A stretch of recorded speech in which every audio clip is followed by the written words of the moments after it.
Sana lang bigla na lang akong magkaasawang loli. Ito ang tanging hiling ko. Hindi ko inakala na pagkagising ko kinabukasan. Nagbago na pala ako sa isang batang babae na may natural na mahabang buhok. Nakadungaw ang mga mata. Nagtungo ako sa harap ng salamin at pinagmasdan ang sarili ko. Ito nga ako. Bigla akong naging alerto dahil sa anyo ko. Gusto ko ang mga batang babae na may natural na mahabang buhok. Pero ang problema, ayaw kong maging isang batang babae. Nangyari ang kakaibang bagay na ito. Ang unang tao na tinakbuhan ko para humingi ng tulong ay ang aking pinakamatalik na kaibigan. Si Alden. Gayunpaman, ang mas masahol pa ay si Alden ay baliw din sa loli. Nagustuhan niya ako. Hindi lamang hindi tumulong na hanapin ang paraan para maging lalaki ulit ako. Kundi gusto pa nitong gawing pag-ibig ang aming pagkakaibigan. Alden, ikaw ay isang masamang Maniakis, sigaw ko. Akala ko kapatid kita. Tapos, ninanasa mo pala ang katawan ko. Sa buong buhay ko, napaupo ako sa sahig, nakadungaw ang mga mata, at ganap na nasiraan ng loob ang mukha ko. Nang malaman ni Vilma na nagbago na ako sa isang batang babae. Dali-dali siyang umuwi mula sa trabaho sa matinding pagkabigla. Ngunit nang makita ni Vilma ang kaibig-ibig na anyo ko, ang kalungkutan sa kanyang mga mata ay biglang naglaho at lumipas. Pinalitan ng hindi may tatago na tuwa. At nagplano pa nga kung paano niya magagawang maging babae ang pag-iisip ko. Dahil tinawag ko siya ng nanay, kahit isang beses lang. Natunaw ang puso niya. Biglang naging seryoso ang tingin ni Vilma sa akin. Bigla niya akong binuhat. Anak, tingnan ko muna. Ganap ka na bang naging babae? Kung maging hindi ka lalaki o babae, may oras pa para dalhin ka sa doktor. Sabi niya, at akmang tatanggalin ang damit ko. Agad na nagulat ako. Dali-dali kong pinigilan ang ginawa ni Vilma. Namumula ang mukha kong sumigaw. Hindi na kailangan tingnan. Kaka-check ko lang. Naging kakaiba ang mukha ni Vilma. At agad na naging mapuot ang kanyang mga mata. Nanay, hindi ako Maniakis. Ganito lang ako dahil kailangan ko umihi. Paliwanag ko. Galit na galit akong napahawak sa bewang. Ang galit sa pisngi ay lalo pang nagpaganda at inosente sa akin. Nang makita ni Vilma na ako, na naging babae, ay kalmado pa ring interesado sa ibang bagay na parang walang nangyari. Agad siyang nakahinga ng maluwag. Ayon sa kanya, ang isang malikot at mapanirang anak na lalaki na naging isang cute na batang babae ay hindi masama.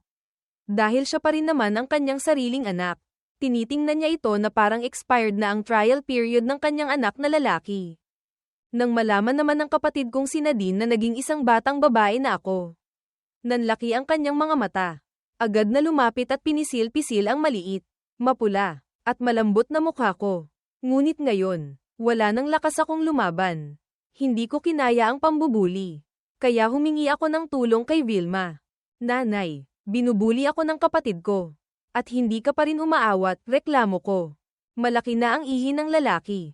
Mahinhin na ang babae. Sabi ni Vilma, hindi ka ba dati madalas mangbuli kay Nadine?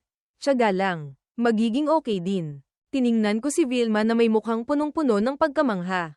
Nanay, tinawag mo akong anak na babae, kanina. Tama, sigurado ka bang hindi ka nagkamali ng tawag?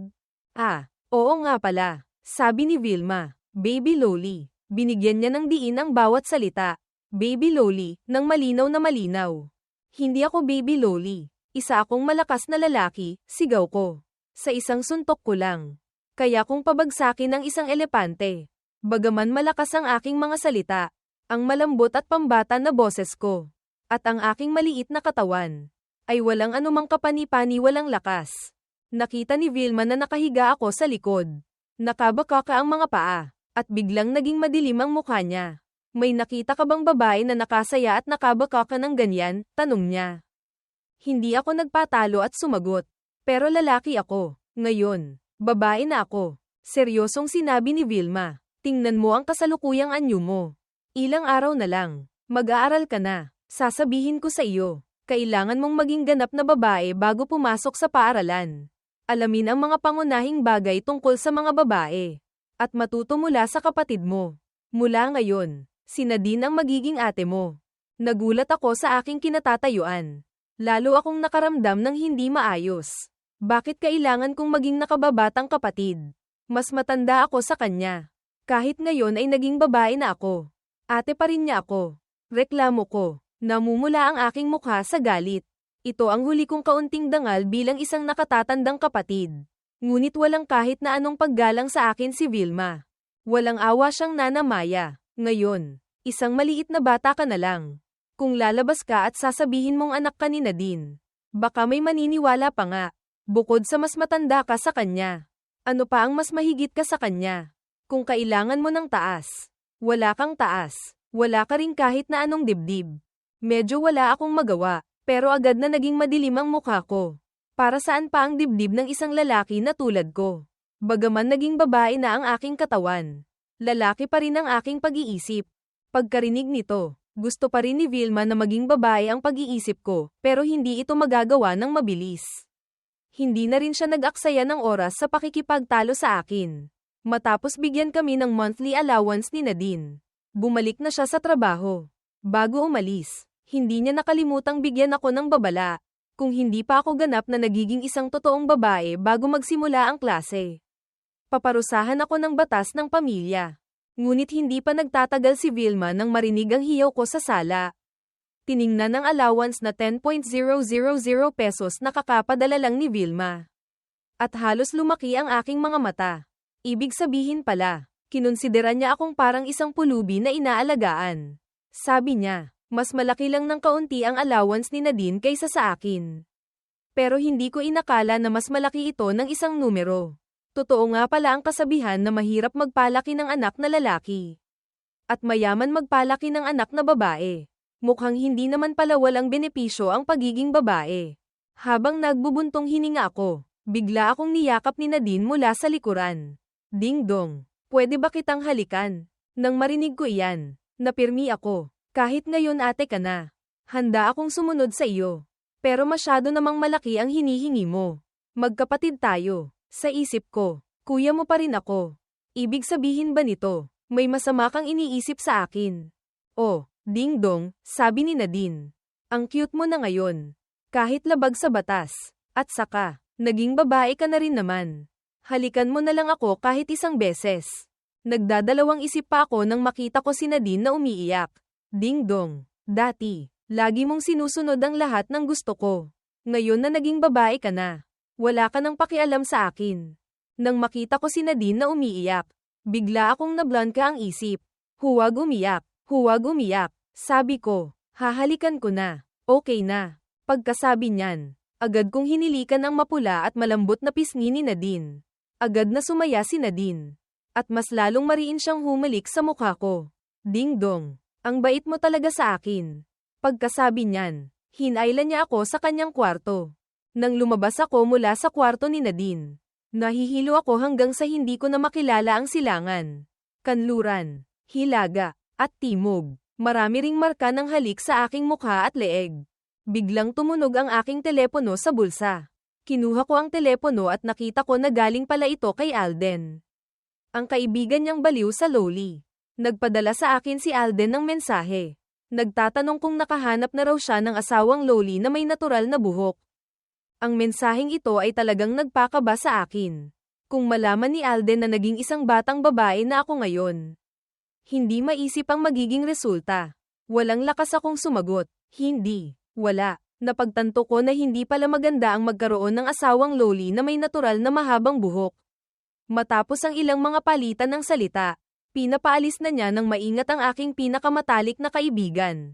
Habang papalapit ang mga araw bago mag-aral, araw-araw tinuturuan ako ni Nadine kung paano pumili ng damit at mag-alaga ng sarili bilang isang babae. Mukhang abala rin si Vilma dahil sa aking gender issue. Sa unang araw ng klase sa kolehiyo, naglalakad ako sa kalsada sa loob ng campus na nakadress. Bigla akong nakakita ng isang pamilyar na silweta si Alden. Ang kaibigan niyang baliw sa Loli. Agad akong natakot. Bakit narito ang batang ito? Baka pinuntahan niya ako. Patay na. Tapos na. Ang sarili ko ngayon. Hindi lang ang mga baliw sa Loli. Kahit ang mga ordinaryong tao. Gugustuhin akong yakapin at halikan ng mariin. Hindi ko talaga maisip kung ano ang gagawin sa akin ng Alden na iyon. Ang many akis na iyon, kung malalaman niyang kapatid niya ako. Sa oras na ito, may isang lalaki sa harap ni Alden. Alden, Nakita ko na si Dingdong na hinahanap mo. Hindi ko inakala na ang kapatid mo pala ay ganito ka-cute. Agad na nagulat si Alden. Kapatid ko ay isang lalaki. Tapos sinasabi mong cute siya. Baka ikaw ang baliw sa loli. Pero isa lang ang Dingdong sa buong paaralan na ito. At babae pa. Pagkasabi niyan, binigay niya ang telepono kay Alden. Tiningnan ni Alden ang screen ng telepono. At napirmi siya. Isang larawan ng isang cute na batang babae na may natural na buhok ang lumitaw sa harap niya. Kung ganyan ang hitsura ng kapatid ko, mas gugustuhin ko pang bawasan ng 2.5 taon ng buhay ko para mapakasalan siya. Nag-imagine sandali si Alden, pero mabilis siyang umiling. Hindi tama, hindi tama, kung ito talaga si Dingdong. Nasaan na ang kapatid ko? Baka naging isang batang babae na may natural na buhok. Pero ang pagiging isang malakas na lalaki at maging isang batang babae ay hindi magagawa kahit sa Thailand. Sa katunayan, naisip niya dati na dalhin ako sa Thailand para magbago. Kaya malinaw ito sa kanya. Walang posibilidad na maging isang batang babae. Kaya nasaan na ang aking pinakamatalik na kaibigan? Nawala siya sa mundo. Agad na kinuha ni Alden ang kanyang telepono at tinawagan si Dingdong. Sa oras na ito, tumunog ang telepono ko. Kinuha ko ang telepono. Tiningnan ito. At agad na pinatay. Sa aking napakagandang boses na pambabae ngayon. Baka ma-shock niya si Alden at mahimatay. Paano ko sasagutin ang tawag?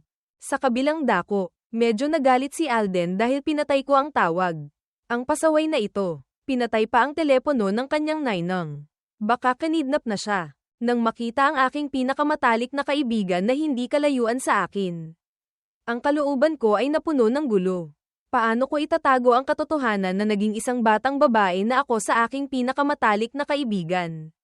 Malibang malinaw na sabihin kay Alden. Dahil dati, pinag-usapan namin ang isang paksa. Kung ang isa sa atin ay biglang magiging babae, ano ang gagawin mo sa isa? Sa oras na iyon, ako ang unang nagsalita. Sinabi ko na siguradong hahayaan ko ang kanyang kapatid na mag-enjoy muna. Sa oras na iyon, hindi ko naisip na ako ang magiging babae. Itinuring lang ko itong biro. Ngunit tila seryoso si Alden. Banilinan pa niya ng partikular. Tandaan, maging isang batang babae na may natural na buhok. Ngayon, ako talaga ang naging ideal type. Kung hilingin talaga ni Alden na tuparin ko ang pangako. Paano? Kailangan ko ba talagang pagbigyan ang kanyang hiling? Sa isip pa lang, nanginginig na ako. Mukhang naintindihan ni Nadine, ang aking kapatid na babae. Ang iniisip ko, kung hindi naman kayo pwedeng maging magkapatid habang buhay, bakit hindi mo nalang pakasalan si Alden? Sabi niya. Noong lalaki ka pa, nakita ko kung gaano ka inaalagaan ni Alden. Kung maging asawa ka niya, sigurado akong mamahalin ka niya hanggang sa langit. Sa totoo lang, si Alden ay talagang maalaga sa akin. Kaya mas gusto ko na maging magkasintahan habang buhay, /HP Yuri, lesbian relationship, kaysa sa mangyari ang gusto ni Alden. Nasa klase na, pero hindi pa rin makapag-concentrate ako. Nang makuha ko ang aking pag-iisip at lumingon. Nagtama ang kanilang mga mata ni Alden. Parehong nagulat. Sa oras na ito, ang aking kalooban ay napaka-komplikado. Paano ko haharapin ang aking pinakamatalik na kaibigan sa susunod? Sa oras na ito, tiningnan ni Alden ako. Nakatitig ang kanyang mga mata. Iniisip sa loob na napaka-cute ng batang babae. Ang perfect ideal wife type niya. At may natural na buhok pa. Dati, hinahanap niya online ang loli na may natural na buhok pero wala siyang makita. Hindi niya inakala na dito niya makikita. Sa sandaling iyon, maraming naisip si Alden. Pati pangalan ng kanilang magiging anak naisip na niya. Nang makita ni Alden si Nadine na nakaupo sa tabi ko. Kilala niya syempre si Nadine.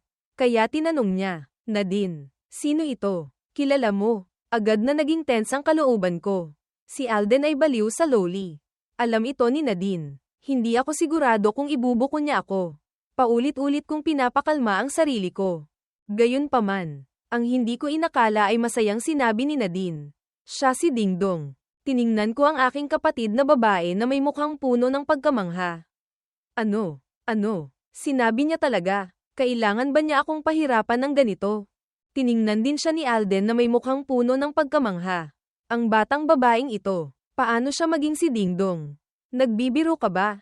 Haha, kunwaring tawa ko. Sa totoo lang, ito ay anak ng mga kamag-anak ko lang. Nagkataon lang na pangalan niya rin ay Ding Dong. Mukhang nalilito si Alden. Bagaman nakaramdam siya ng kaunting hindi makatwiran. Hindi pa rin siya nagduda sa pagkatao ko. Agad akong nakahinga ng maluwag. Ngunit ang susunod na sinabi ni Alden ay nagpakaba sa akin hanggang sa punto ng pagka-suffocate. Hindi pwede. Dati sinabi ko pa kay Ding Dong na sana bigla na lang akong magkaasawang loli. Bakit hindi niya sinabi sa akin na mayroon na palang ganito sa kamag-anak niya? Ang batang ito, balak magsarili. Ngumiti si Nadine ng medyo hiya. Tamad lumabas ang kuya ko para bumisita sa mga kamag-anak. Kaya hindi siya nakakaalam ng kahit ano. Bagaman simple at walang arte ang rason ni Nadine. Dahil sa pagtitiwala kay Ding Dong bilang kanyang matalik na kaibigan. Tumango-tango si Alden. Hindi nagduda. Pero sa totoo lang, nasaan na ang kuya mo? Tanong ni Alden. Graduate na. Tapos lumamig na ang relasyon. 2 buwan na ang lumipas. Ayaw pa rin makipagkita sa akin. Sumulyap si Nadine sa akin na nakaupo sa tabi niya. Alam ng kuya ko na baliw ka sa loli. Dahil sa iyo, nagpa-gender reassignment siya. Maniniwala ka. Ito ay biro ni Nadine. Siyempre hindi naniwala si Alden. Pagkatapos ng lahat, paano mangyayari sa mundo ang pagiging isang batang babae? Pagkatapos, nagkaroon ng ideya si Nadine. Ang kuya ko, nagkaalmoranas. Nagpa-opera ng kasing laki ng mangkok. Hindi nakalabas ng ospital sa loob ng 2.5 taon.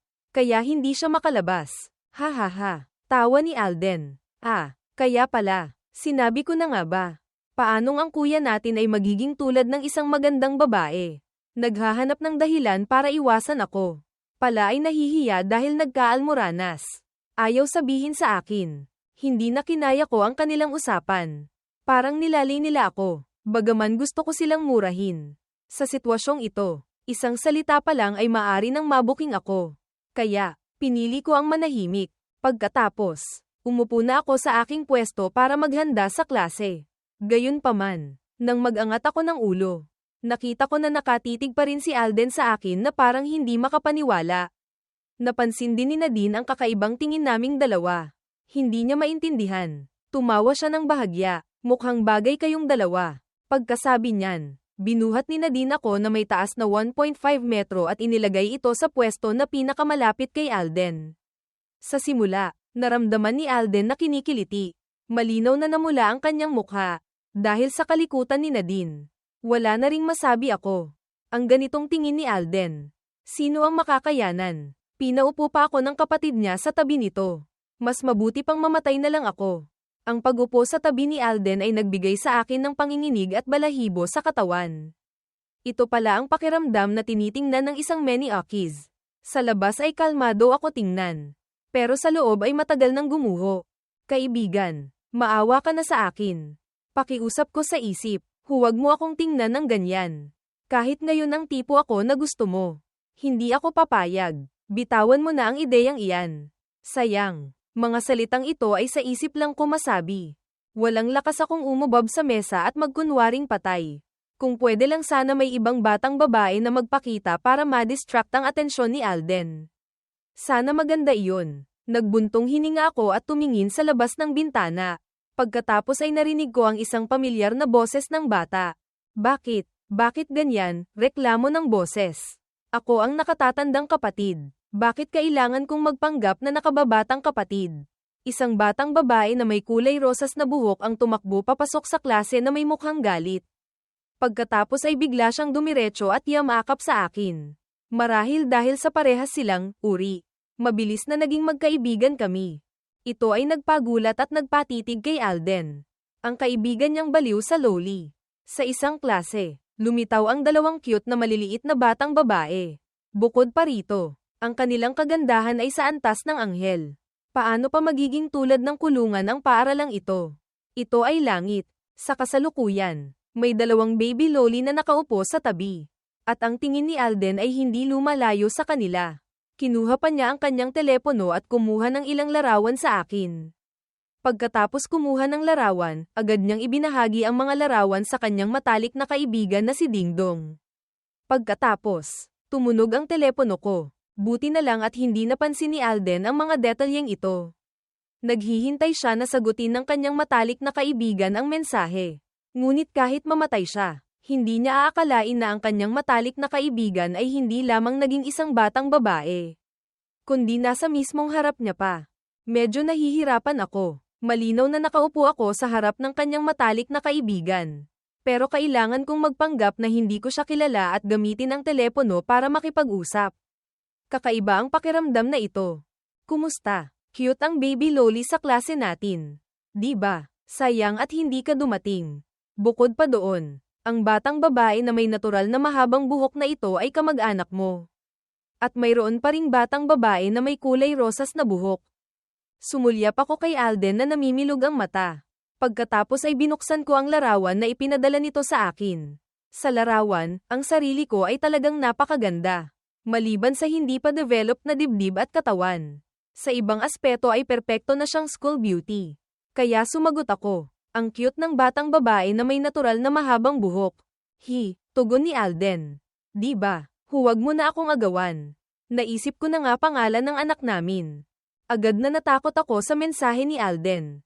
Sino ang gustong magkaanak sa iyo? Alden. Many Akis na many Akis.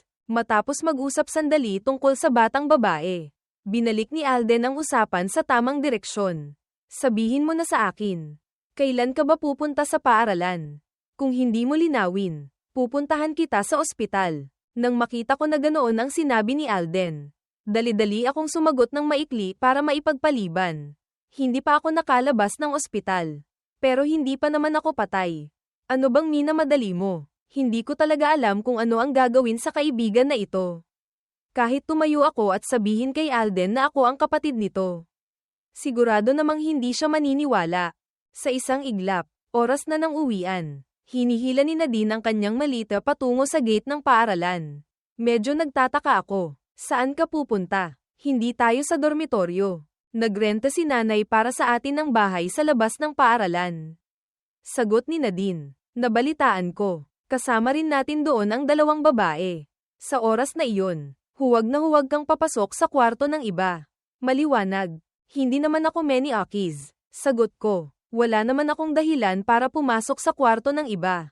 Palagi kong nararamdaman na may misunderstanding ang kapatid niya tungkol sa akin.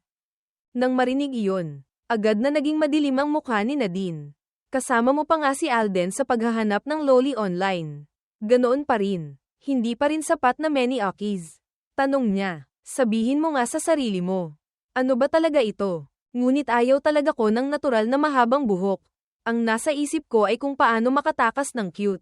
Ngunit hindi iyon tinanggap ni Nadine. Kung hindi mo sasabihin, ibibigay kita kay Alden. At pagsasamahin ko pa kayong dalawa. Kung magtangkang lumaban ka, sasabihin ko kay Alden na naging isang batang babae ka. Pagkatapos marinig iyon, nanginginig ang buong katawan ko. Agad akong umiling-iling ng baliw. Kapatid, maawa ka na sa akin. May lason. Kahit mamatay ako, hindi ako papayag na makinabang si Alden. Iniisip ng araw ni Alden na magkaanak sa akin. Walang ibang paraan. Kailangan ko na umamin na ako ay isang loli fanatic na may natural na mahabang buhok. Tiningnan niya ako na may kakaibang tingin. Hindi ka naman pala fanatic sa natural na mahabang buhok. Oh well, tapos na. Ngayon pwede mo na lang sarilihin ang pagiging fanatic. Sarilihin ang pagiging fanatic sa sarili. Hinawakan ko ang aking natural na mahabang buhok. Bagaman napakaganda nito, bakit parang kakaiba kapag nasa ulo ko? Oo nga, sabi ni Nadine. Ngayon, maituturing ka na rin cute na batang babae. Mukhang nasasanay ka na rin yata sa pagsusuot ng dress. Di ba? Masasanay sa ano? Masasanay saan? Reklamo ko. Sa tuwing umiihip ang hangin, nararamdaman ko na malamig sa ilalim ng dress. Hindi na dapat binanggit ni Nadine ang bagay na iyon. Mas okay pa. Sa tuwing binabanggit niya iyon, hindi komportable ako. Ang tagal na. Hindi ka pa rin ba naliligaw? Naging walang gana si Nadine. Tara na, bilisan mo. Pagdating sa mga bagong ka-roommate, tandaan na maging magalang. Ha? Oo na, sagot ko na hindi masaya.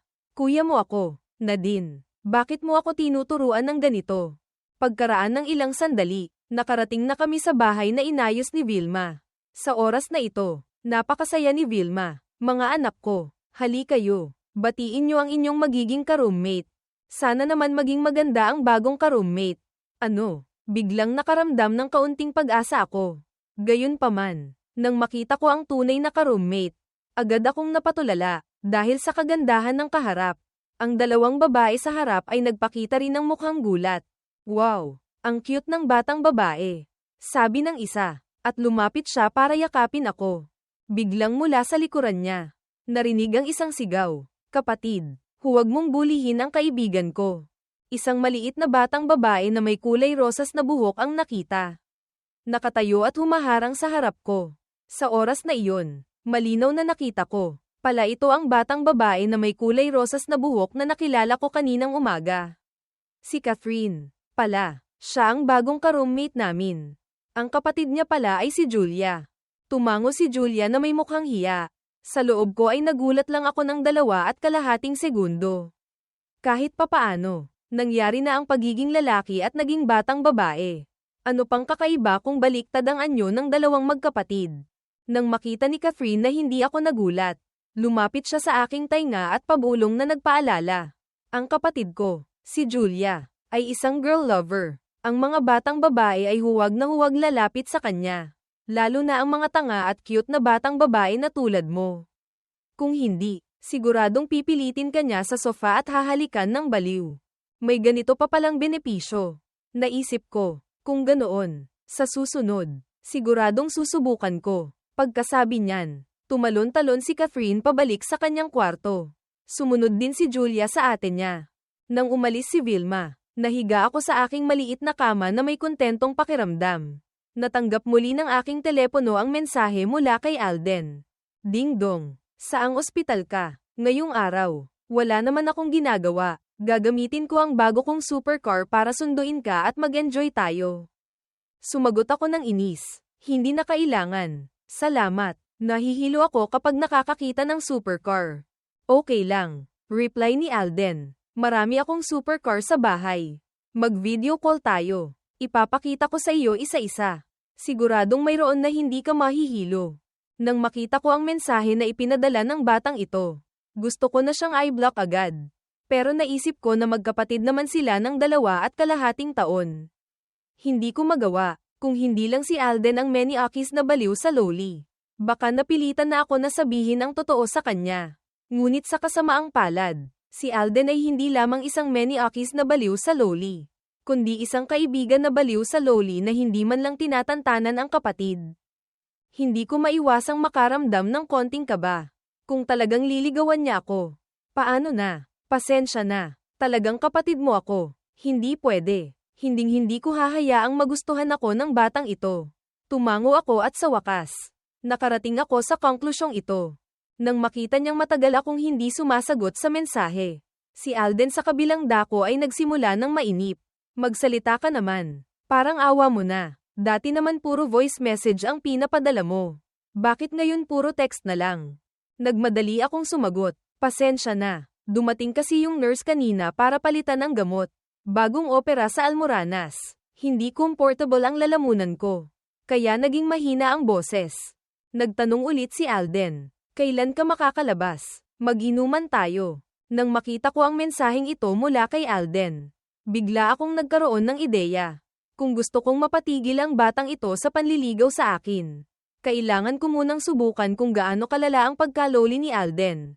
Kaya matalino akong sumagot. Ngayon, hindi ako makakapunta kaagad. O kaya, pwede kong pakiusapan ang kamag-anak namin. Siya yung baby loli na kasama mo kanina na pinicturean mo. Sa simula, isang biro lang ito para tingnan ang reaksyon. Hindi ko inakala na luluhod si Alden at tatawagin akong Ninong agad. Alden, sige na nga. Tinatanggap ko yan mula sa munti kung si Alden. Naging madilim ang mukha kong sumagot. Nagbibiro lang ako. Kanina, nagbibiro lang ako sa iyo. Maligo ka na at matulog. Pabayaan mo na. Pabayaan na. Tinawag na kitang Ninong. Hindi ka ba kamag-anak niya? Siguradong may paraan ka para mapalabas siya. Ito ang unang beses na tinawag ako ni Alden na Ninong. Ito ang unang beses na nakita ko siyang nawalan ng dignidad. Hindi ba't mayaman ka naman? Bakit ganyan ang pagkamanyakis mo sa loli? Anong many-akis na kagustuhan? Siya lang naman ang babaeng gusto ko. Maliit lang naman ang kanyang anyo. Nang makita kong hindi ko kayang makipagtalo kay Alden, nakaisip ulit ako ng bagong dahilan. Kahit sabihan ko siyang lumabas kasama ka, pwede mo bang dalhin ang isang batang babae sa isang tindahan sa tabi ng kalsada para mag-inuman? Pwede ko siyang dalhin para bilhan ng maliliit na damit, o bulaklak, o make-up, kahit anong gusto niya. Pwede. Nang makita ko ang tatlong salitang, bilhan ng damit, agad na nanlaki ang mga mata ko. Alden, ikaw talaga ang peste na many Akis. Dati noong matalik pa kaming magkaibigan, hindi pa kita nakitang ganyan ka-generous sa akin. Ngayon, ayan na, sa simula pa lang, gusto nang mamigay ng regalo. Alden, talagang ninanasa mo ang katawan ko. Kaya hinding-hindi ako makakapunta. Kahit mamatay ako, hindi ako pupunta. Ninong, kung hindi niyo ako tutulungan na mapalabas ang baby loli na iyon, wala akong ibang pupuntahan kundi ikaw. Nang makita ko ang mensahe na ipinadala ni Alden, napatulala ako. Talagang gumawa ako ng sarili kong hukay. Kailangan ko ba talagang makipag-date sa many Akis na ito? Pagkatapos ng 2.5 oras ng seryosong pag-iisip ko, malungkot kong ni-block ang aking pinakamatalik na kaibigan, si Alden. Pasensya ka na, Alden. Keep sao chuang talay lam an mttine. Pasensya ka na, Alden. Sa susunod na buhay, maging magandang magkapatid ulit tayo. Ha, nang gabing iyon, napanaginipan ko ng kakaibang panaginip. Sa panaginip, nakita ko ulit si Alden. Nakatayo siya at humaharang sa harap ko. Ding dong, ding dong. Nagpapanggap ka pa na tanga sa akin. Naging batang babae ka na. Bakit hindi mo sinabi sa akin? Tinitingnan mo ba akong kapatid? Biglang bumilis ang tibok ng puso ko. Palagi kitang tinuturing na kapatid. Sadyang hindi pa ako handa na sabihin sa iyo ang lahat ng diretsyo. Sa sumunod na sandali, lumuhad si Alden sa isang tuhod sa sahig. May hawak pa siyang sariwang bulaklak. Alam kong ikaw ang pinakamabuti sa akin. Kung ganoon, pakasal ka na sa akin. Maging asawa na kita. Ako, natakot ako sa sinabi ng taong nasa harap ko. Alden, kapatid mo ako. Wala akong kapatid na babae. Ngayon, asawa na kita. Nang marinig ko ang nakakabaliw na sinabi ni Alden, namatay ako sa tahimik. Tinuturing kitang kapatid. Tapos gusto mo akong makasiping. Ang batang ito, talagang ninanasa ang katawan ko. Ngunit hindi gaanong pinansin ni Alden iyon. Agad niya akong binuhat. Ang maliit kong katawan. Kahit anong pagpupumiglas ko, walang silbi. Maaari ko lang gamitin ang aking maliit na tingin na akala ko ay mabagsik para bantaan siya. Hindi inakala na nang makita ang eksenang ito. Natunaw ang puso ni Alden. Ding dong, ang cute-cute ng ekspresyon mo kapag galit. Mahal na mahal talaga kita. Mamatay na ako. Ding dong, pinanggako mo sa akin. Kung maging batang babae ka, hahayaan mo akong ma-excite ng kaunti. Pagkasabi niyan, niyakap niya ako ng mahigpit. Pagkatapos, malakas siyang huminga sa aking katawan. Natakot ako hanggang sa nahilo. Alden, anong gagawin mo? Malakas akong nagpumiglas. Ngunit habang lalo akong nagpupumiglas, lalo namang huminga ng malakas si Alden. Ding dong, napakabango ng katawan mo. Hindi kita bibitawan. Matapos halikan ng paulit-ulit ni Alden sa loob ng 2.5 oras. Sumuko na ako sa paglaban. At nakahiga pa ako sa yakap ni Alden na may mukhang punong-puno ng kasiyahan. Sa sumunod na sandali, nagising ako mula sa bangungot na ito. Talagang nakakatakot. Kaya, kinabukasan pagpasok sa paaralan, buong araw kong iniiwasan si Alden. Ngunit pagdating ng oras ng uwian, isang eksenang eksakto katulad ng sa panaginip ang nagpakita muli. Talagang hinarang ako ni Alden sa hallway. Ang kanyang bibig ay may ngiti na eksakto katulad ng sa panaginip. Nang makita ko ang pamilyar na mukha na iyon, naalala ko agad ang eksena kagabi kung saan ako hinalikan niya ng mariin. Natakot ako hanggang sa napatulala sa kinatatayuan ko. Baka maging totoo na ang bangungot kagabi. Alden, binabalaan kita. Huwag kang lalapit dito. Hinding-hindi ko tatanggapin ang many Akis na ideya mo. Si Alden ay muling napatulala ang mukha. Gusto ko lang namang maging kaibigan mo. Lubos akong nagulat. Pala, gusto lang niyang maging kaibigan. Sige na, pero ngayon may importante akong kailangang gawin sa bahay. Kita na lang tayo bukas ha. Pagkasabi niyan, nagmamadali akong tumakbo papalayo. Pagkababa ko sa ibaba, saka lang ako nakahinga ng maluwag. My God, Ganoon ba nakakatakot ang pagka-loli fanatic? Ang tingin niya pa lang. Kinilabutan na ako. Simula ngayon, pagka-uwian, siguradong sasama na ako kay Nadine at sa iba pa. Umuwi. Pagdating sa bahay, napansin ko na wala pa ang mga ka-roommate ko at si Nadine. Kasama ang iba pa, namimili pa. Pagpasok ko sa sala, nakita ko ang maliit na papel na iniwan ni Nadine. Lumabas kami ni mga ate para mamili ha. Kung gutom ka, mag-order ka na lang ng delivery ha. Tandaan mo, huwag mong buksan ang pinto para sa estranghero. Mag-order ng delivery. Marunong ako dito. Hindi lang sa estranghero. Kahit masamang tao. Kaya ko suntukin para mapatamba. Makalipas ang kalahating oras, tumunog ang doorbell ng delivery rider. Hello, delivery po ito. Pakibuksan po ang pinto. Narinig ko ang boses na ito. Pamilyar, pero hindi ko maalala kung sino. Dito pa rin. Lumabas ako para buksan ang pinto. Gayunpaman, sa sandaling makita ko ang mukha ng delivery rider. Agad akong napatigil. Hindi ba't si James to? Bakit nagde-delivery ka? Ang taong nasa harap ko ay ang high school roommate ko. Isa pang napakalapit na kaibigan. Isang napakagwapong binata, kaya nga minsan, naging puntirya siya ni Alden sa mga biroan tungkol sa pagiging babae. Magkakilala tayo. Tumingin si James sa baby loli na may natural na mahabang buhok sa harap niya at lalo siyang nagulat. Ako si Dingdong. Pagkasabi niyan, napagtanto ko na kanina pala ay masyado akong naging emosyonal. Nakalimutan ko pa ang aking kasalukuyang pagkatao. Haha, kaklase ko si Alden. Narinig ko siyang binabanggit ka. At nakita ko ang larawan mo kaya nakilala kita. Tumingin si James sa akin ng kakaiba at sinabi ng may kahulugan. Sa ganda mo, mabuti pang lumayo ka ng konti kay Alden. Oo nga pala, kailangan ko pa mag-deliver ng pagkain. Una na ako. Ha, huwag mong sasabihin kay Alden na sinabi ko ito. Ha. Nakatayo lang ako sa aking kinatatayuan. Bahagyang kumaibat ang labi ko. Mukhang alam naming lahat kung ano talaga klaseng tao si Alden. Sa oras na ito, nakarating na si James sa pintuan ng hallway. Bigla siyang huminto. Teka, yung batang babae kanina. Sinabi niyang dingdong siya. Baka nagkamali ako ng dinig. Habang iniisip ni James, lalo siyang nakaramdam ng kakaiba. Naalala niya ang mukha ng batang babae kanina. Eksakto tulad ng dati noong pinagdadala niya ng pagkain si Dingdong.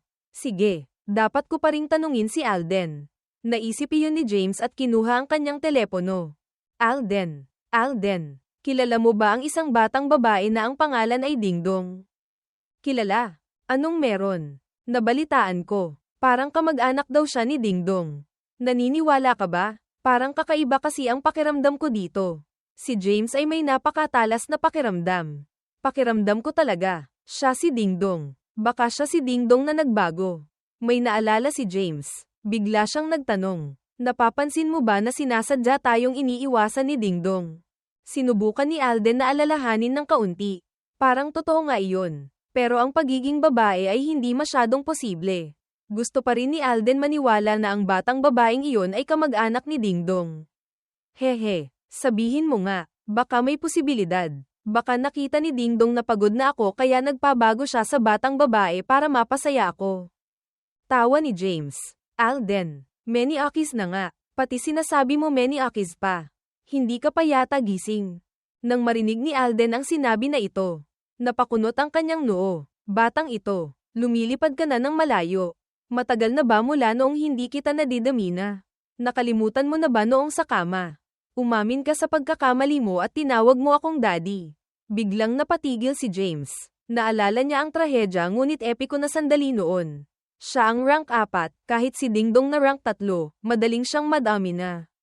Sandaling nag-isip si Alden. Ganito na lang. Mamayang gabi, lalabas tayong magka-brother at pag-usapan natin si Dingdong. Tatawagin ko rin yung rank 2 para sumama. Mag-isip tayo ng paraan para mapilitan siyang magpakita. Matagal na siyang nagtatago sa atin.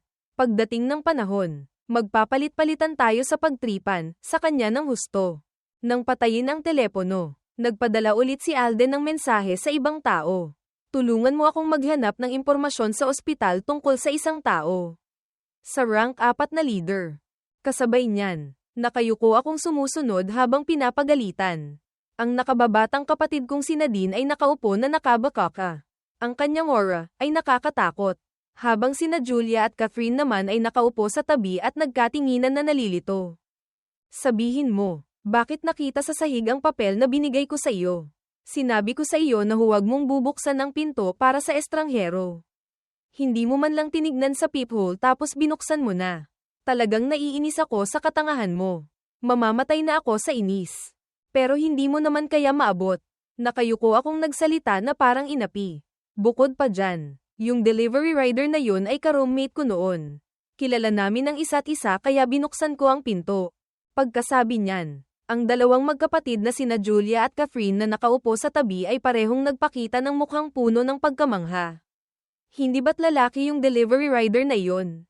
Bakit kasama sa kwarto si Ding Dong ng lalaki? Tiningnan ako ni Catherine ng kakaiba. Ding Dong, hindi ka naman lalaki, di ba? Lumapit si Julia at hinawakan ang pisngi ko.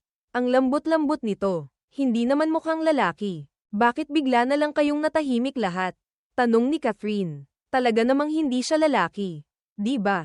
Lalo pang naging kakaiba ang tingin ni Catherine. Agad siyang kumuha ng aksyon para kumpirmahin. Hinayla niya pababa ang aking palda para i-check. Nang makita ko iyon, dali-dali kong hinawakan ng mahigpit ang palda ko. Bagaman sa kasalukuyan ay mayroon akong pagkataong babae kaya hindi ako natatakot. Hindi pa rin ako ganoon ka-open para gawin iyon. Sa ibang lugar, hindi pa nagtatagal noon. Tatlong magkakaibigan ang nakaupo sa isang kainan. Umiinom ng beer at kumakain ng ihaw-ihaw. Si Enrique, ang ikalawang kapatid, rank 2. Ang unang nagsalita, Alden. Sabi mo hindi pumasok sa eskwelahan si Ding Dong at mayroon kayong bagong baby loli sa klase na ang pangalan din ay Ding Dong. Uminom pa ng isang basong beer si Alden. Oo nga, sagot niya. Sabi ng kapatid ni Ding Dong. Nagpa-opera siya sa Almoranas. Pero para sa akin at kay Gerald, rank 4 na leader. Parang may kakaiba. Sa oras na ito, nakatanggap si Alden ng mensahe sa kanyang telepono. Natanggap niya ang tugon mula sa kanyang pinagawan na imbestigasyon kay Ding Dong. Ang ulat ay nagpapakita na si Ding Dong ay hindi kailanman pumunta sa ospital. Kundi nag-aaral siya sa Huaching University. At sa huli ay may espesyal na tala na ang kasarian ay babae. Nang mabasa iyon, napatayo si Alden sa gulat. Diyos ko, talagang naging babae ang batang ito, tanong niya sa sarili. Hindi kaya yung batang babae na may natural na mahabang buhok. Siya talaga yun. Kaya pala sa tuwing nagkikita kami, laging iniiwasan ng mga mata niya ako. Kung totoo iyon, lahat ay may paliwanag. Sa oras na ito, hindi na naglakas loob si Alden na mag-isip pa. Masyadong nakakatakot. Kailangan niya itong kumpirmahin ng personal. Kaya ang tatlong magkakaibigan ay sumakay sa kotse patungo sa bahay namin. Si James, dahil alam niya ang address, ang nagturo ng daan para harangin kami sa pintuan. Sa sandaling binuksan ang pinto, nakita ko na si Catherine ay mahigpit pa ring nakahawak sa aking palda at ayaw akong bitawan. Agad akong natakot hanggang sa nanlambot ang mga tuhod ko. Patay na. Sabay-sabay na nagpakita ang tatlong matalik na kaibigan.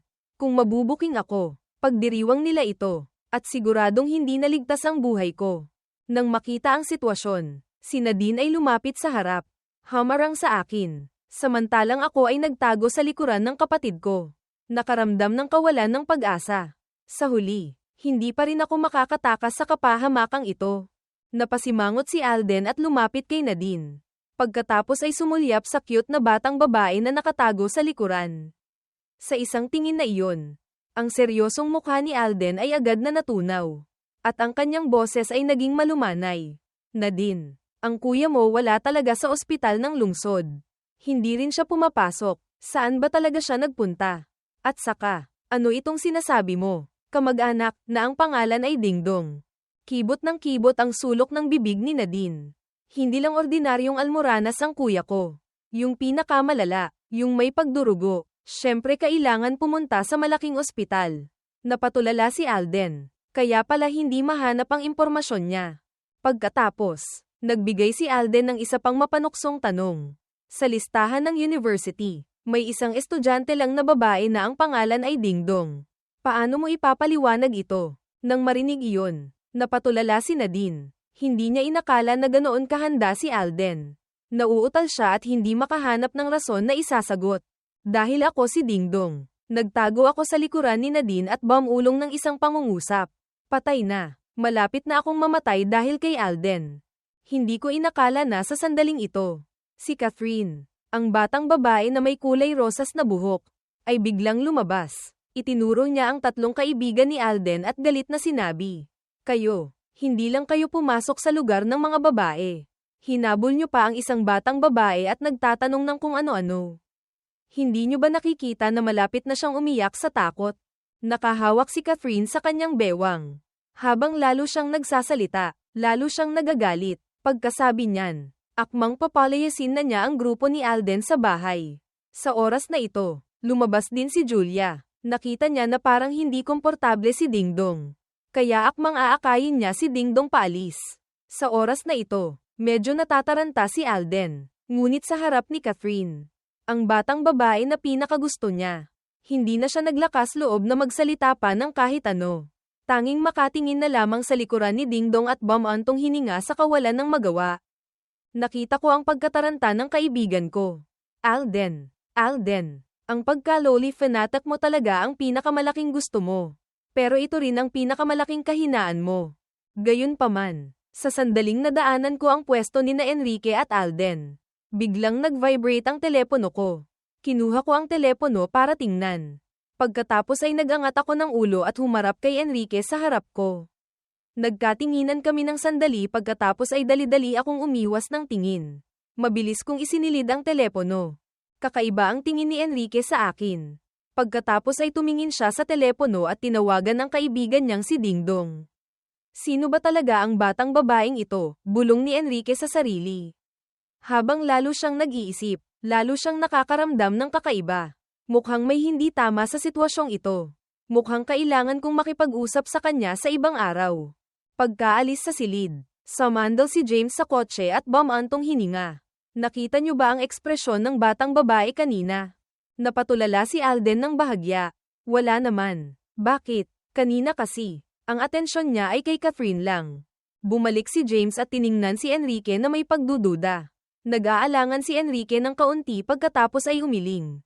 Dahil hindi pa niya natutukoy ang tunay na pagkatao ni Dingdong. Hindi niya muna balak sabihin iyon. Samantala, sa loob ng silid, bumantong hininga ako. Bagaman pansamantala akong nakaligtas, malapit na akong mamatay sa gutom. Dati, naubos ko na ang allowance ko sa pagbili ng maliliit na damit. Kung hihingi ako kay nanay, medyo nakakahiya, at sina din naman, siguradong hindi niya ako bibigyan. Pero sa ganitong anyo, hindi naman ako makakalabas para maghanap ng trabaho. Sandali, bigla akong nag-alinlangan. Sa aking kasalukuyang anyo, pwede akong maging isang streamer. Sa pamamagitan ng aking sariling-sarili. Hindi ba't napakadali na kumita ng pera? Handa na lahat. Simulan ang livestream. Tiningnan ko ang nakasulat na, livestream ready. Agad kong isinara ang pinto ng silid at sinimulan ang livestream. Tungkol naman sa pangalan, tinawag ko lang itong, Dingdong. Pagkasimula ng livestream, tiningnan ko ang livestream room. Ang malaking 0 na numero ay nagpakaramdam sa akin ng kawalan ng lakas. Tama, sa hitsura lang. Hindi pa rin sapat, kailangan pa rin gumawa ng kaunti. Habang nag-iisip ako, ang bilang ng manonood sa livestream room ay biglang tumalon sa 200. Anong sitwasyon ito? Saan sila nanggaling? Tiningnan ko nang nakatitig ang mga komento na lumabas na may mukhang inosente. Ang maliit na mukha ko ay puno ng pagkalito. Fans ni Maulo. Sino si Maulo? Si Maulo ay isang virtual streamer sa Anime World. Nanggaling kami sa fan group ni Maulo. Nahanap ko ang isang intelligent conversation sa isang serye ng mga komento. Napaka-cute ng streamer. Saan ang bahay? Gusto ko siyang kunin. Parang hindi ka normal, Brad. Ang tawag na ito ay hindi tama. Hindi naman siguro lalaki ang streamer. Di ba? Pero ang mga cute na lalaki, okay rin naman. Tiningnan ko ang mga komento at kumaibat ang sulok ng bibig ko. Ito ay isang Maniakis na pumasok sa livestream room. Sa sandaling pumasok ako sa livestream room, habang nag-uusap ang mga Maniakis, si Catherine ay nagbabasa ng mga mensahe sa kanyang fan group. Lahat ay pinag-uusapan ng isang streamer na ang pangalan ay Dingdong. Hindi niya inakala na mayroong tao sa kanyang fan group na pinag-uusapan ng ibang streamer. Gusto kong makita kung sino ang taong ito. Binuksan ni Catherine ang livestream room ng taong nagngangalang Dingdong. Sumunod ay isang napakaastig na epekto, livestream room entry effect. Akala ko may dumating na malaking tao. Nang tiningnan ko ng mabuti, pala, ang may-ari mismo ng channel ang dumating. Catherine, bakit hindi ka nagla-livestream? Ano ang ginagawa mo dito? Catherine, dali na. Mag-livestream ka na. Mamayang gabi. Dito ako mananatili. Hindi na ako uuwi. Walang sinabi si Catherine. Nagpatuloy siyang nanood ng livestream ni Dingdong. Ang pagdating ng may-ari mismo ng channel ay medyo nagpakaramdam sa akin ng hiya at kinikilig. Nang makita ito ni Catherine, tumawa siya ng mahina, at nagbigay pa ng 2 festival, para makuha ang unang pwesto. Salamat, Ate Catherine. Nagpasalamat ako habang sinusubaybayan ang sponsor na ito. May magandang simula ngayong araw. Naniniwala ako na maaga o huli. Kaya kung magtagumpay ng may karangalan sa pamamagitan ng aking talento. Hindi ko inakala na pagkatapos ng broadcast, tiningnan ko ang mga mensahe sa telepono at nagalit ako ng husto. Si Nadine ay dumaan at tumayo sa labas ng pinto at sumigaw.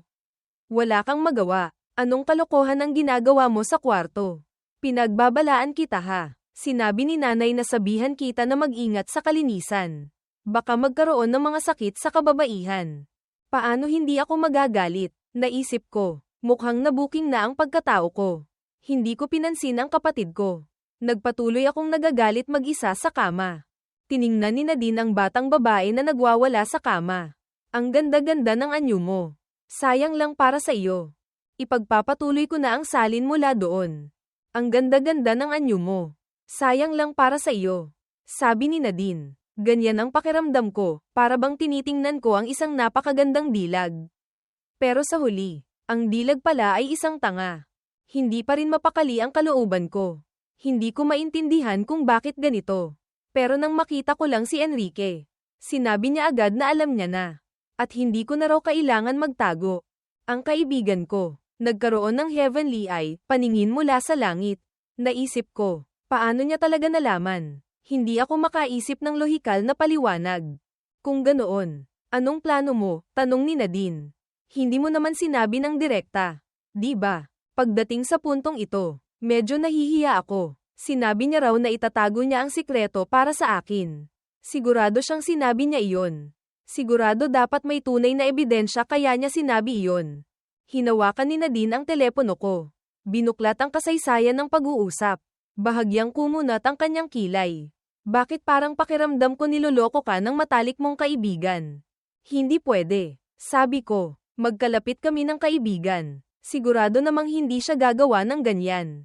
Patuloy akong umiling-iling na parang tambol. Pero hindi naman niya sinabi na alam niya na naging babae ka. Hindi pa nga malinaw kung ano ang pinag-uusapan. Bakit mo sinabi agad na ikaw ang batang babae na iyon? Ano? Napatulala ako. Hindi kaya. Talagang sinaktan ako ng matalik kong kaibigan. Sa oras na ito, napakunot din ang noo ni Enrique. Anong sitwasyon ito? Naisip niya, anong bansa ang may ganoon kalalang operasyon? Hindi na gusto ni Enrique na umamin. Ngunit ang katotohanan ay nasa harap niya.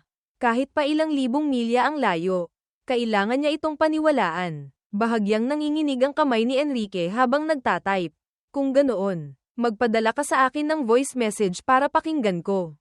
Medyo nagsisisi ako. Reply ko, sa totoo lang, nagbibiro lang ako sa iyo.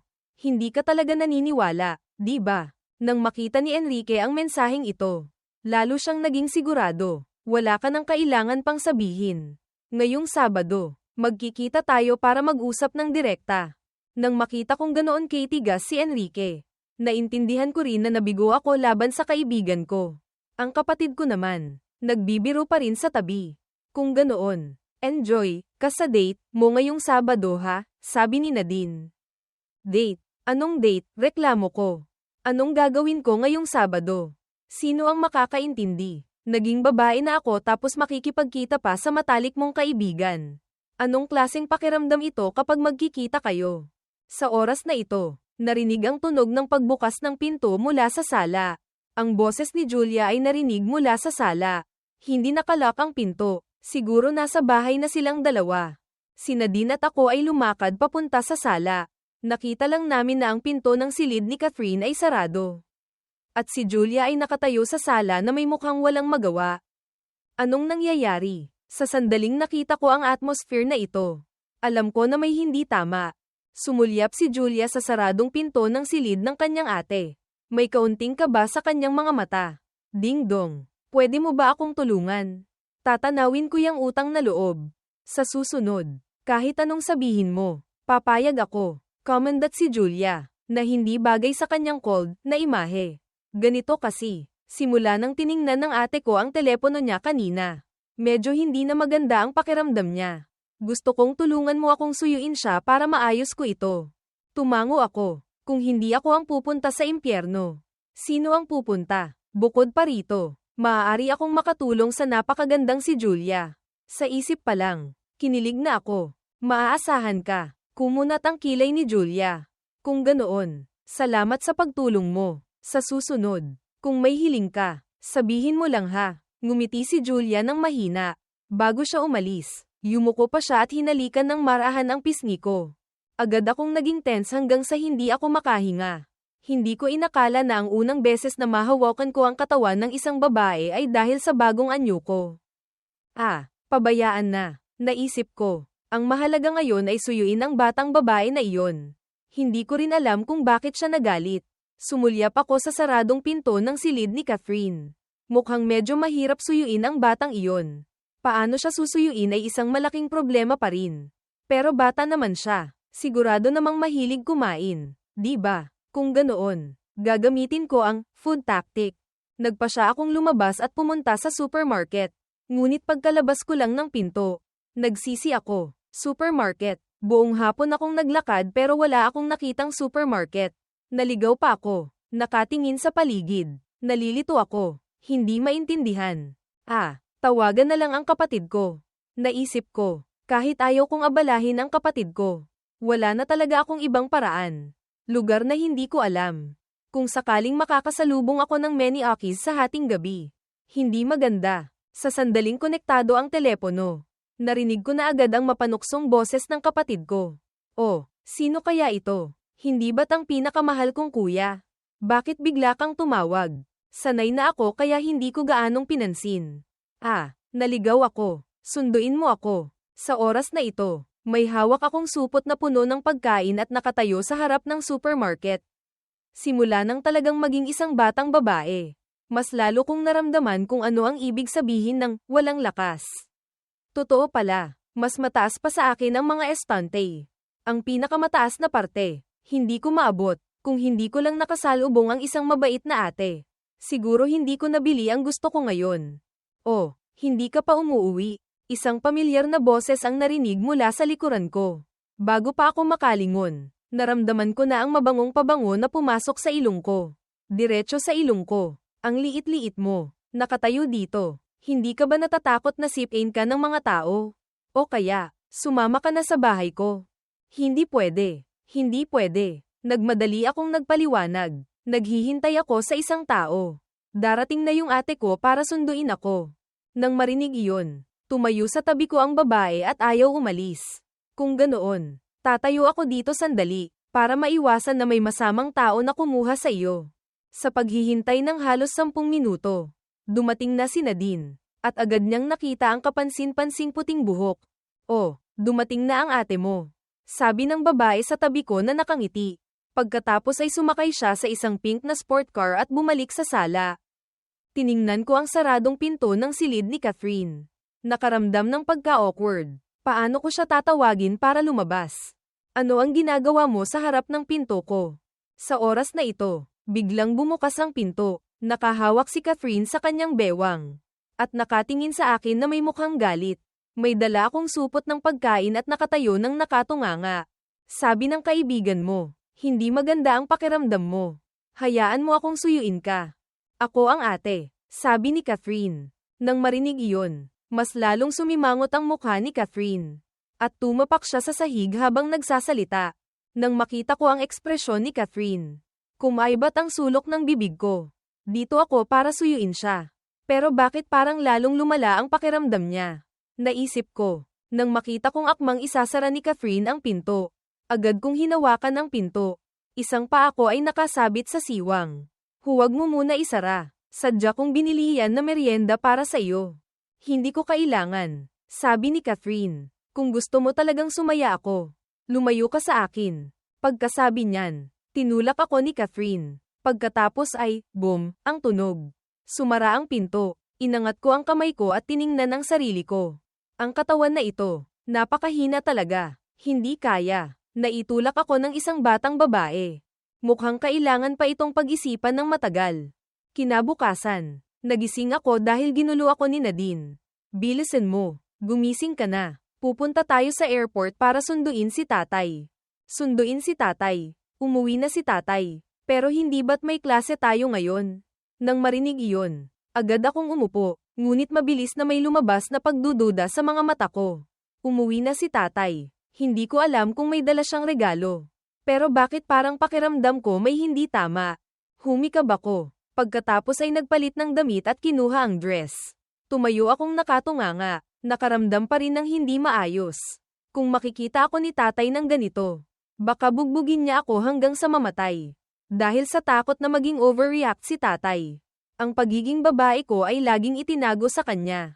Sa oras na ito, tumingin si Alden sa likuran niya. Walang tao sa upuan. Ang kanyang mukha ay nakatunganga. Hindi pwede. Bakit hindi pumasok si Dingdong at si Nadine? Naisip niya. Orihinal na plano niya na kausapin ang baby loli na si Dingdong. At pag-usapan ng tungkol sa bagay na iyon. Patay na. Ayos lang. Kahit sabihin ko pa, baka hindi rin siya pumayag. Mas masakit pa sa harap-harapan kanyang tatanggihan. Bumantong hininga si Alden. Pinapakalma ang sarili. Samantala, ang kalooban ko ngayon ay mas kakaiba pa kaysa sa pagkikita ng biyenang babae. Hindi pwede pumunta. Hindi pwede rin hindi pumunta. Hindi kaya habang buhay hindi na ako makikita ni tatay. Pero paano ko sasabihin sa kanya?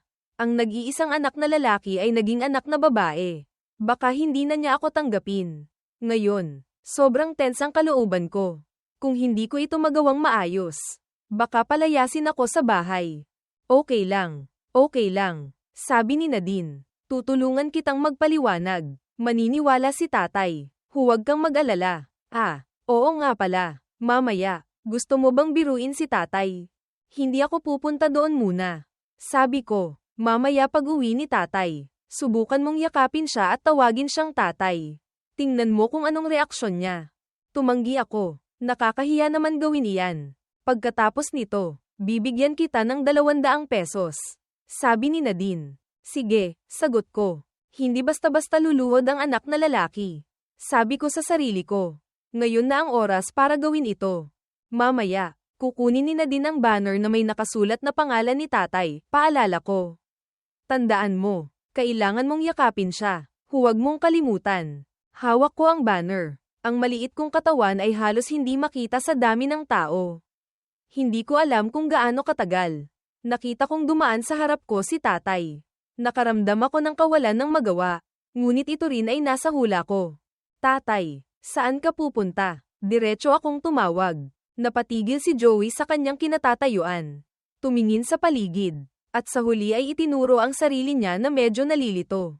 Pagkababa ko lang ng eroplano, mayroon na naman akong isang anak na babae.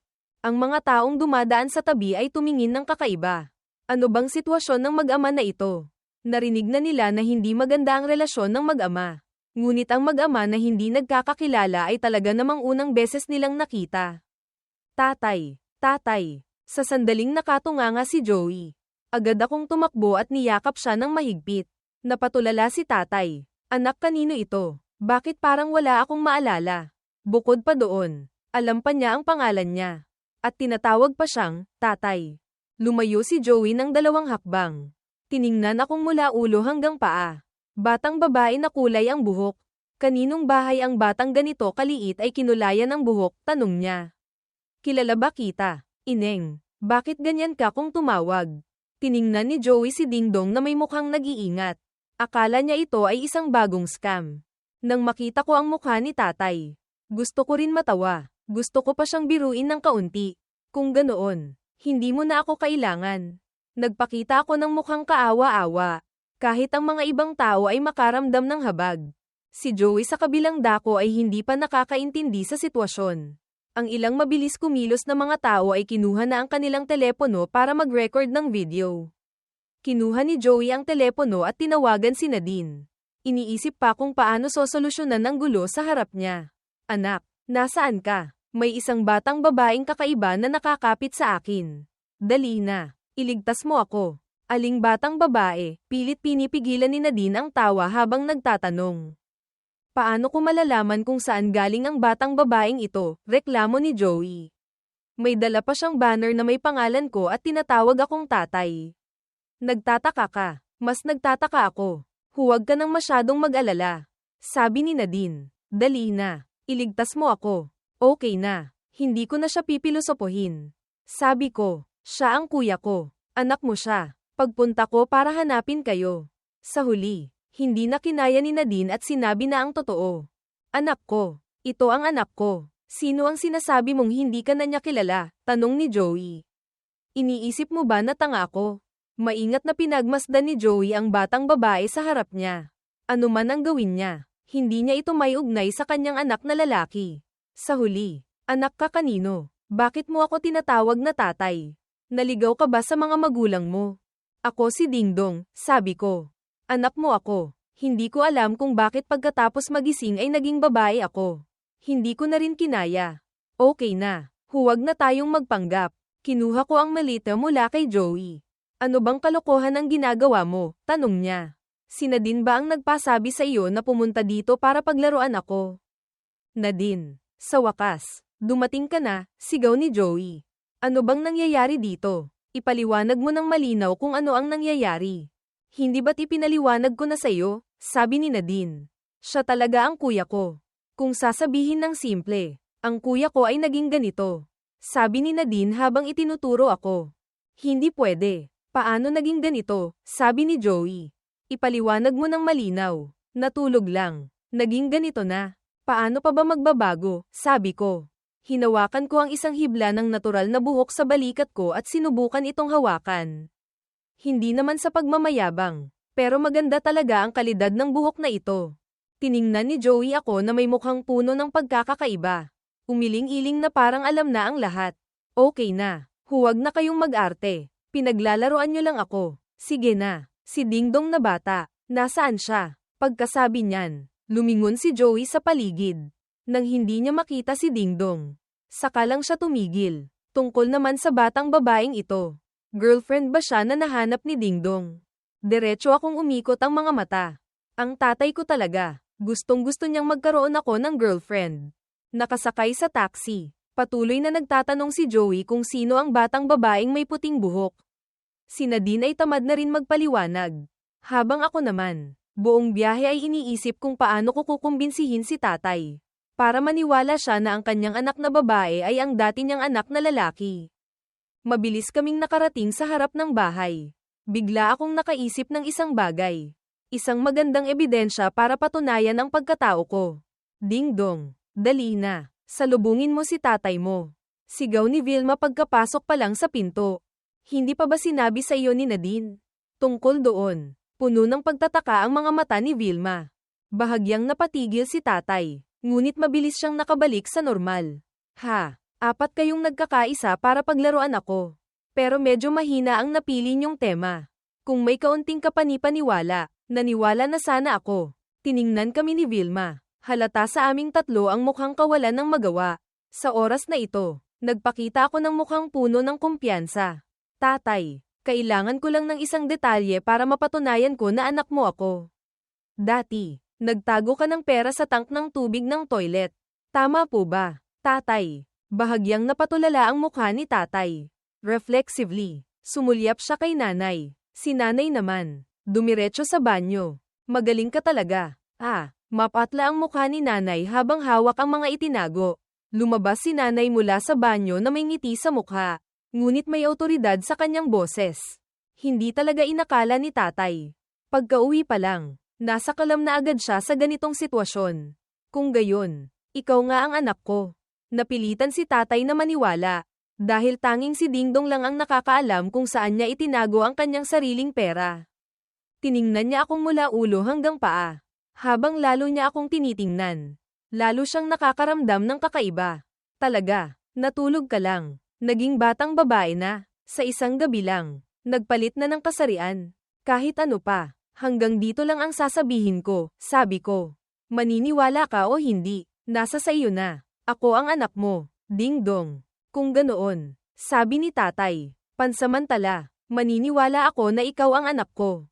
Bagaman naniwala si tatay, malinaw na hindi pa rin siya sanay sa pagiging anak ko na babae. Pagkataranta na ito, naisip ko, sa sitwasyong ito, alam ko na simula ngayon, ang relasyon namin ni tatay ay magiging medyo awkward. Kinabukasan, sa paaralan, umupo si Alden sa kanyang upuan. Tiningnan ako ng sandali, pagkatapos ay kinuha ang kanyang telepono at nagsimulang mag-type. Sa susunod na sandali, tumunog ang telepono ko. Ang many akis na ito, bakit araw-araw akong time text?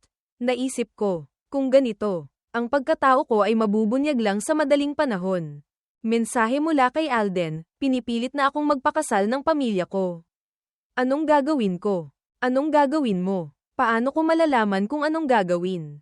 Reply ko. Mensahe mula kay Alden, bakit ang tagal? Baka gusto mo akong maging asawa mo. Umalis ka dyan. Reply ko. Sino ang gusto sa iyo? Naisip ko kung paano haharapin ang pagpipilit ng pamilya na magpakasal. Nang makita ko ang apat na salitang, sino ang gusto sa iyo? Bigla akong nakaramdam ng pagkapayapa. Agad akong nakahinga ng maluwag. Hanap ka lang ng kahit sinong babae. Suggestion ko, sabihan mo siyang magpanggap na girlfriend mo. Pwede na iyon. Ano ka ba? Ikaw ay anak ng mayaman. Sabi ko, siguradong marami ang gustong magpakasal sa iyo. Hindi na mabilang. Mensahe mula kay Alden, gusto kong maghanap ng isang babae na talagang gusto ako. Pero pakiramdam ko wala ng pag-asa. Mensahe mula kay Alden, sinabi ni nanay ko na ngayong linggo. Kung wala pa akong girlfriend, pipilitin niya akong mag-blind date. Mensahe mula kay Alden, ano bang gagawin ko talaga? Brad, magbayad ka na lang at maghanap ng kahit sino. Reply ko, para lang naman sa harap ng tiyahin mo. Di ba? Haharapin mo yung tiyahin na mag-isa. Mensahe mula kay Alden, hindi pwede. Nakita mo na si nanay ko. Di ba? Sa ugali niya, sigurado na hahalukayin niya ang lahat tungkol sa babaeng iyon. Baka mabuking ako. Patay na. Medyo hindi ako mapakali. Hinawakan ko ang aking natural na buhok. Hindi pwede ito. Hindi pwede iyon. Baka kailangan kong pagbihisin ang kaibigan ko bilang babae para sumama. Mensahe mula kay Alden, huwag ka na magbiro. Brad, tulungan mo na ako mag-isip ng paraan. Maghanap tayo ng isang babaeng mapagkakatiwalaan. Mas maganda kung medyo inosente. Saan ko naman hahanapin yan? Bulong ko sa sarili, habang umiikot ang aking natural na buhok gamit ang daliri. Sandali, naisip ko, saan pa ba ako makakahanap ng isang living tool na perpekto na tulad ko? Para sa kaibigan ko, pwede akong magpakabayani kahit kaunti. Nang maisip ko iyon, tumango ako, kahit papaano, walang masamang mangyayari. At bukod pa rito, pwede akong kumita ng kaunti. Hindi ba't 2 ibon sa isang bato ito? Ibinalik ni Alden ang telepono. Sumulyap sa batang babae na may natural na buhok sa likuran. Ang marangyang kotse kaninang umaga. Kahit iyon, hindi niya ako napatingin ulit. Bakit kaya? Sa sandaling naiinis si Alden. Biglang nagpadala ako ng mensahe. Alden, kumusta yung batang babae na may natural na buhok sa bahay namin? Sinabi ko na sa kanya ang hiling mo. Pumayag na siya. Ipadala mo na ang address. Sasabihan ko siyang pumunta. Agad na kinilig si Alden at napatayo sa tuwa. Diyos ko, ang nainong, nasa itaas. Tinatanggap ko yan mula sa munti, niyong si Alden. Tumawa lang ako ng mahina. Ano pa ang mas comfortable kaysa sa kaibigan mo na tinatawag kang tatay? Mensahe mula kay Alden, pero sinabi ng batang babae na iyon kanina. Walang physical contact ha. Huwag kang mag-alala, Nainong. Reply ko. Sigurado akong tatandaan ko yan sa isip ko. Tuwang-tuwa si Alden. Parang baliw. Mas maganda talaga ang kakilala kaysa sa umupa. Ang mga hindi kilala ay mas maganda pa nga. Sa mga estranghero, hindi ka sigurado. Baka pa nga gamitin ka para sa mas maraming benepisyo. Gayunpaman, sa oras na ito, hindi alam ni Alden na ang taong pinaka nakakasakit sa iyo ay kadalasan ang taong kilala mo. Pagkauwi sa bahay, mula sa labas ng pinto, narinig ang katok ni Joey. Talagang pahirap ka sa nanay. Kakaiba ang mukha ni Joey. Kinuha niya ang telepono at inilagay sa harap ko. Medyo nagtaka ako. Yumuko ako para tingnan ang telepono. Shock. Ang eksena sa airport kung saan ang tatay ay iniwan ng kanyang anak na babae. Ang rason sa likod nito ay pala ganito. Ang pagkakakilanlan ng batang babae na iniwan sa airport ay nabunyag. Hindi inakala na mayroon siyang malaking pinanggalingan. Tiningnan ko ang huling headline at agad na nag-click para tingnan. Hindi ko inakala na may kukuha ng aking livestream at balikan ang pangyayaring iyon. Bukod pa rito, nasa livestream din noon ang sikat na female streamer na si Catherine. Kaya, sa internet, madaling hulaan ang aking pagkakakilanlan. Sa kabilang dako, habang ako ay naging sikat, si Joey naman ay ganap na kabaliktaran. Ang pagpuna kay Joey sa internet ay lalong naging matindi. Puno pa ng masasamang salita. Nag-scroll ako pababa at sumulyap sa mga komento. Karamihan ay nambabatikos kay Joey. Talagang walang katuturan ito. Ngumiti ako ng cute. Tatay, congratulations ha. Sikat ka na. Bukod pa rito, trending na ito sa hot search. Tiningnan ako ni Joey na may mukhang gustong pumatay. Sa simula, hindi ako naniwala na anak ko ka. Pero ngayon, naniniwala na ako. Hindi ko maintindihan ang sinabi niya. Bakit naman? Dahil napakainis mo talaga, sabi ni Joey. Kung hindi dahil sa magandang mukha na ito, baka hindi ko na napigilan at sinaktan ka na ko. Pagkasabi niyan, umalis si Joey. Naiwan akong mag-isa. Kinurot ko ang mukha ko. Ang sinabi ni tatay, mukhang pinupuri niya ako, di ba? Lumingon ako at bumalik sa silid ko. Ngunit patuloy na tumutunog ang telepono dahil sa mga mensahe. Binuksan ko ang short video app at nakita ko na puro pag-alo ang mga komento sa aking video. Halos maniwala ako na ako talaga ang kaawa-awang batang babae na iniwan ng tatay. Tiningnan ko ang milyon-milyong views at nalubog sa pag-iisip. Ang tanging post ko ay isang larawan lang. Isang anime photo sa kalagitnaan ng gabi noong malungkot ako. Nakasulat pa doon na, baka hindi na ako mamahalin. Ang mga netizen, sa pagkakataong ito, ay talagang sobra na. Ito ay hindi na sa normal na antas ng pagka-awkward. Dahil ang aking fan count ay tumalon na sa 180.000. Baka mag-livestream na lang. Naisip ko, kahapon, 500 lang ang nanood sa livestream ko. Hindi ko alam kung gaano karami ang manonood ngayon. Hula ko, baka malagpasan ang 1,400. Kaya, pagkasimula pa lang ng livestream, biglang may dumagsa na tao sa livestream room. Tiningnan ko ang numero sa screen. Napatulala ako ng 2 segundo. Sa loob ng 2 segundo, ang bilang ng tao ay tumalon sa 20.000. Nahihiya akong umubo ng 2 beses. Sa totoo lang, hindi naman talaga ako iniwan ni tatay, paliwanag ko. Yung video na iyon, nagbibiro lang kami ni tatay. Sana po, huwag niyo siyang i-bash online. Pagkasabi niyan, namula ang mukha ko dahil sa kaba. Ang mga komento sa screen ay mabilis na tumalon. Diyos ko, ang cute-cute. Paano nagkaroon ang tatay niya ng ganyan kagandang anak? Sa oras na ito, si Catherine ay nagtatago sa kanyang silid at nakatingin sa telepono. Sa telepono, ang mga mata ni Ding Dong ay patuloy na kumikinang. Tiningnan ni Catherine ang livestream room ng taong iyon. Ang numero na 20.000 ay nagbigay sa kanya ng kaunting selos. Matagal na siyang nagsisikap sa pagla-livestream. Hindi niya inakala na si Ding Dong. Pangalawang araw pa lang, nalagpasan na siya. Sige po, magtatapos na po ako ng livestream dito, sabi ko. Kita na lang po tayo. Pagkatapos kong ipaliwanag ng malinaw ang lahat, wala na akong balak mag-aksaya pa ng oras. Matapos ayusin ang malaking problema. Maaga akong natulog. Bukas kasi, kailangan ko pang makipagkita sa aking kapatid na si Enrique. Sino ang mag-aakala na napanaginipan ko na naman ang isang kakaibang panaginip? Sa panaginip, nakita ko ulit si Enrique. Nakatayo siya sa isang walang laman na silid. Nakatingin sa akin na may mukhang kalahating ngiti at kalahating hindi. Ding Dong, sabi ni Enrique. Ayaw mo rin na malaman ni Alden na naging batang babae ka. Di ba? Nang marinig ko iyon, agad akong naging tense. Enrique, anong gusto mong gawin? Ding Dong, sabi ni Enrique. Naaalala mo pa ba ang sinabi mo sa amin noon? Sabi mo, kung maging batang babae ka, Hahayaan mo kaming mag-enjoy ng kaunti.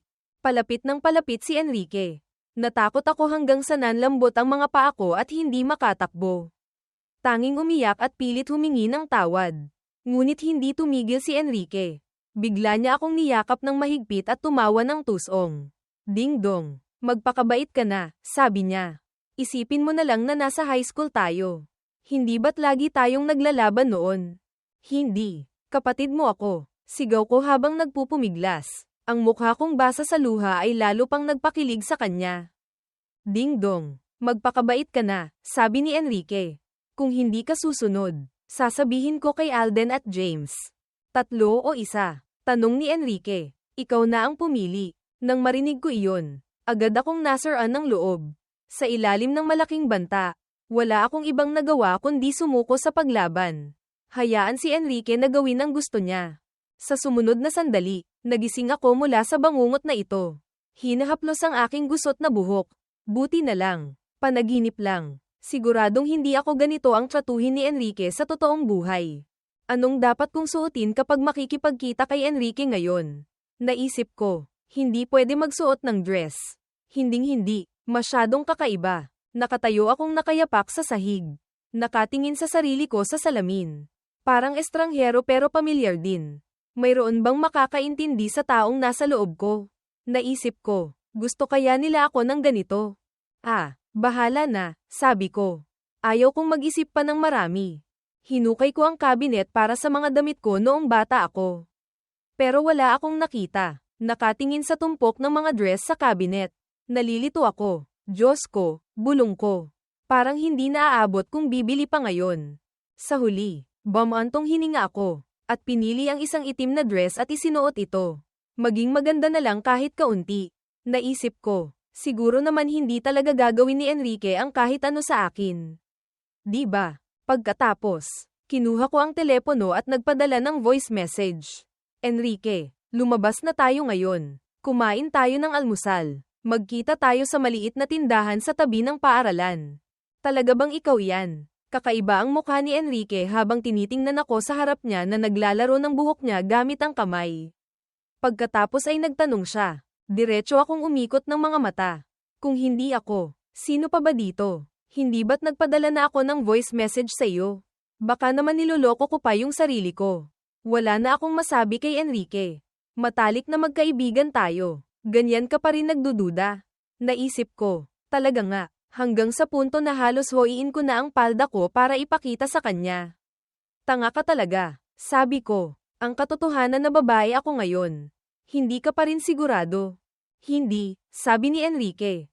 Ang kasarian, nakumpirma ko na. Hindi lang ako sigurado kung kaibigan ko ka pa rin.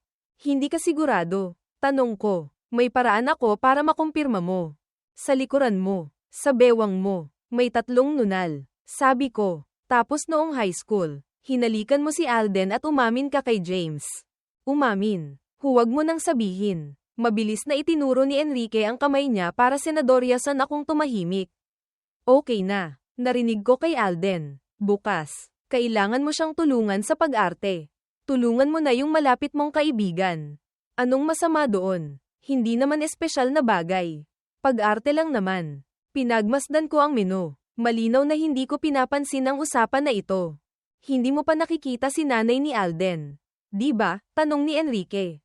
Kung ganoon, good luck bukas ha. Nagpakita si Enrique ng isang ngiti na mahirap hulaan.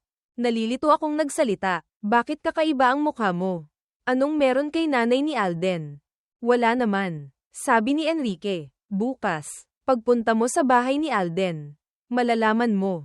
Mukhang misteryoso si Enrique at ayaw magpaliwanag. Nang makita kong ayaw magsalita ng kaibigan ko, tamad na rin akong magtanong pa.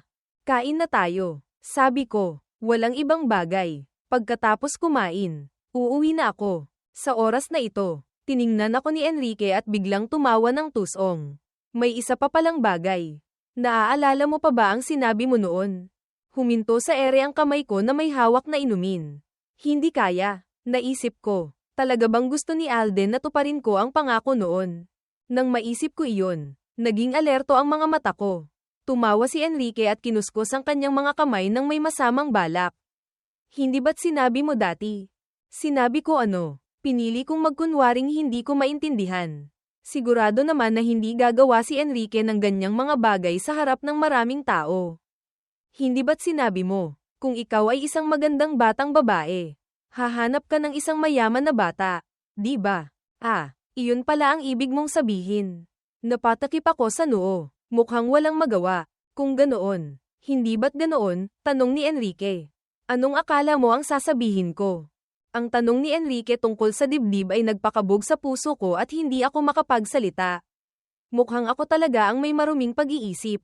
Sige, oras na ng tanghali, sa isang kafe kung saan dapat akong makipagkita kay Alden ng alas 12. Ang resulta, hindi ko alam kung saan nagpunta si Alden. Sinundot ko ang aking tinidor sa cheesecake at galit na sinabi, Alden, deserve mo na wala kang girlfriend. Tapos late ka pa. Pasensya na. Pasensya na. Hindi. Pasensya na, sabi ni Alden. Medyo na-delay ako sa trabaho. Nakita ko na talagang pinaghandaan niya ang kanyang itsura. Biglang lumitaw sa harap ko si Alden. Oh, ayos bata. Medyo nag-ayos ka. Mukhang tao ka na rin. Naisip ko. Tiningnan ko si Alden at hindi sinasadyang nasabi ko iyon. Napatulala si Alden ng bahagya. Malinaw na medyo nahihiya. Ang mga batang babae ngayon. Napaka-unique magsalita. Sabi niya, baka masyado ka nang naghintay kaya nagalit ka. Pasensya na Ngumiti ng pilit si Alden at tahimik na umupo sa tapat ko. Late ka, sabi ko. Ikaw ang magbabayad ng cake at kape ngayon. Talagang mahirap na ako. Oo na, sabi ni Alden. Lahat ng gastos para sa magkaibigan. Walang problema. Tama na, sabi ko. Bilisan mo na kumain. Pagkatapos kumain, pwede na nating gawin ang main task. Sa oras na ito, isang marangyang kotse ang huminto sa labas ng kafe. Mula sa kotse bumaba ang isang babae na nakasuot ng fashionable. Mukhang mga 30 plus, at may air of elegance. Naramdaman ko lang ang isang bahagyang bango na lumipas. Pagkatapos, bigla akong niyakap mula sa likuran. Agad akong kinilabutan. Reflexively, sinubukan kong gumawa ng elbow strike papunta sa likuran. Ang resulta, masyadong maikli ang braso ko.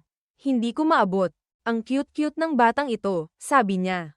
Alden, hindi naman pala masama ang girlfriend na nahanap mo. Masaya ako. Lumingon ako at nagulat. Bakit biglang may magandang tita na niyakap ako?